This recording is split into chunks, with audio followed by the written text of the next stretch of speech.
చెప్పేదేనండి నేను చెప్పేది మొత్తం నేను అనేది ఏంటో చెప్పనా ఇదే రికార్డింగ్ కాగ్నిజబుల్ అఫెన్స్ అయినప్పుడు రిపోర్ట్ ఎక్కడెక్కినా సరే వితౌట్ జ్యూరిడిక్షన్ మీరు తీసుకుని జ్యూరీ ఎఫ్ఐఆర్ కట్టి దాన్ని కన్సర్న్ పోలీస్ స్టేషన్కి మీరు డిస్పాచ్ చేయాలి సార్. అది ఇవాళ లీగల్లీ బాండ్ డ్యూటీ అంతే కదా.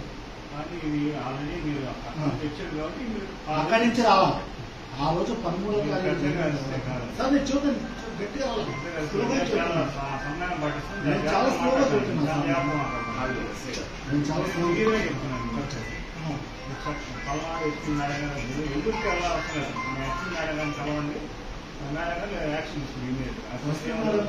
అసలు సార్ మీరు అన్నదే అదే నా రిటర్న్ రాశారు. మీరు రిటర్న్ ఓవర్లు కాదు ఓవర్ మిస్టేక్స్ కాదు సార్, రిటర్న్ గా రాశారండి మేము తీసుకోమని. ఇప్పుడు నేనే స్లోగన్ చెబుతున్నాను మీకు సార్. మీరు ఇవ్వాలే మీకు చెప్పడం బాగా తెలుసు. మీరు ఐపీసీ చదువుకున్నారు, సిఆర్పిసి మొత్తం చదువుకున్నారు. క్లియర్గా ఐపీసీ 166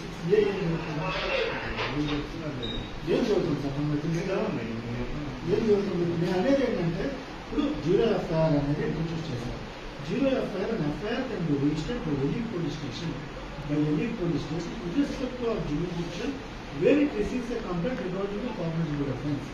అంతే కదా కాబట్టి తెలుసు కదా సార్. దానికి మేము అనేది ఏంటంటే మా సబ్మిషన్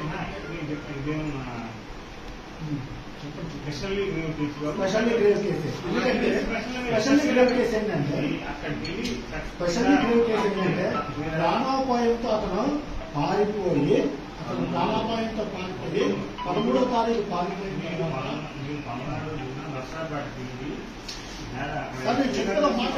మీకు జ్యూడిక్షన్ ఎట్లా వస్తానో ఎక్స్ప్లెయిన్ చేస్తున్నాం. సార్ జ్యూడిక్షన్ తెలుసు ఎందుకు తీసుకోరు.